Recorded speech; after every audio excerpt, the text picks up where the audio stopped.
साथियों, मुल्की सतह पर परेशानियां आहिस्ता आहिस्ता बढ़ने लगी हैं। पेट्रोल, डीज़ल, सोने की कम खरीद, बाहर की ट्रिप्स या फॉरेन ट्रिप्स कम करने की प्राइम मिनिस्टर की अपील के बाद इसका असर बहुत ज़्यादा देखा जाने लगा है।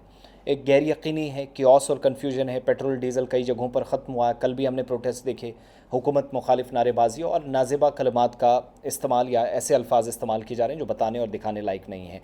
लेकिन इन सब के बीच में मालियाती तौर पर भी शायद मुश्किलात बढ़ें, इसका अंदाज़ा आहिस्ता आहिस्ता लगने लगा है। बैंकों पर इसका असर होगा, इंश्योरेंस कंपनियों पर होगा, फाइनेंशियल इंस्टीट्यूशंस पर होगा और यहाँ तक कि कंसर्न्ड ऑफिसर्स या मुलाजमीन पर इसका सीधा और बराह रास्त असर देखने को मिलेगा।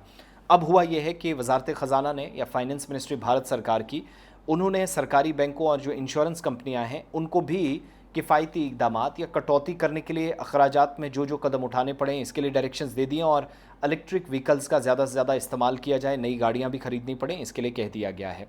एक तो अखराजात या जो फाइनेंस डिपार्टमेंट के सर्कुलर के मुताबिक जो भी कमियां हैं उनको दूर करते हुए जो अखराजात हैं उनको कम किया जाए, इलेक्ट्रिक व्हीकल्स की तरफ शिफ्ट हो जाए और प्राइम मिनिस्टर की अपील के बाद इस पर ज़्यादा फोकस हो रहा है। फिर ईंधन का मोहतात इस्तेमाल, मुझे याद है 9 या 10, शायद 10 मई को उन्होंने आवाम से या कौम से ख़िताब किया था और वो एक रैली के दौरान ये बातें कर रहे थे। लेकिन जैसे ही इलेक्शंस ख़त्म हुए, वो 4 स्टेट्स और एक यूनियन टेरिटरी में, तब तक किसी को ध्यान में नहीं आया। बहरहाल ये बचने का तरीका है, लेकिन हम सबको लास्ट में लाइन में न लगने पड़े।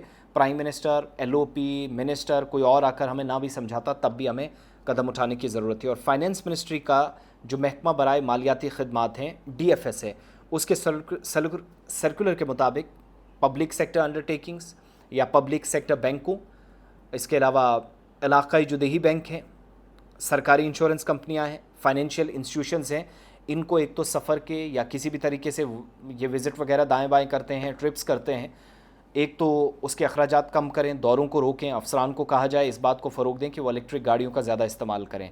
फिर अगर तमाम मीटिंग्स, जायज़ा इजलास होंगे, मुशावरती अमल होगा, वीडियो कॉन्फ्रेंसिंग के ज़रिए मुनक़्क़द की जाएंगे जब तक ज़ाती मौजूदगी के या पर्सनल अपीयरेंस की ज़रूरत नहीं होगी। बैंकों और फाइनेंशियल इदारों के चेयरमैन, एमडी, सीईओज़, दीगर जो आला अफसरान हैं वो गैर मुल्की दौरों को मुकर्ररा हद से कम रखने की डायरेक्शंस उनको दी गई हैं। यानी दौरा अगर 10 दिन का है उसको 2 दिन, 3 दिन, 4 दिन में निपटाएं, जबकि मुमकिना तौर पर बैनुल-अक़वामी इजलास में भी वीडियो कॉन्फ्रेंसिंग के ज़रिए अटेंड करने पर जोर दिया गया है। सर्कुलर के मुताबिक इदारे अपने ज़ेर इस्तेमाल पेट्रोल और डीज़ल की गाड़ियों को फेस्ड मैनर में इलेक्ट्रिक गाड़ियों में तब्दील करेंगे। जहां मुमकिन हो नई गाड़ियों की खिदमात ईवीज़ के ज़रिए हासिल की जाए। मैं तो नहीं कह रहा हूं कि बैंकों से पैसा नहीं मिलेगा, ये तो अफवाह और झूठ होगा, फ्रॉड होगा जब तक कोई ऑफिशियल कन्फर्मेशन ना हो।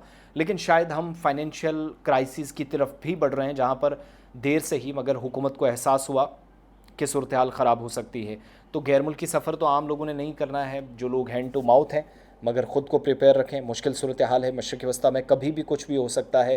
रात को ट्रंप कुछ कहते हैं, सुबह कुछ, और इस दरमियान वो कई बार हमले इसी तरीके से कर चुके हैं जब मुज़ाकरात भी चलते रहे। लेकिन सूरत हाल इंतहाई तशवीशनाक है, गैर यकीनी है, अनसर्टनिटी है, अनिश्चितता है।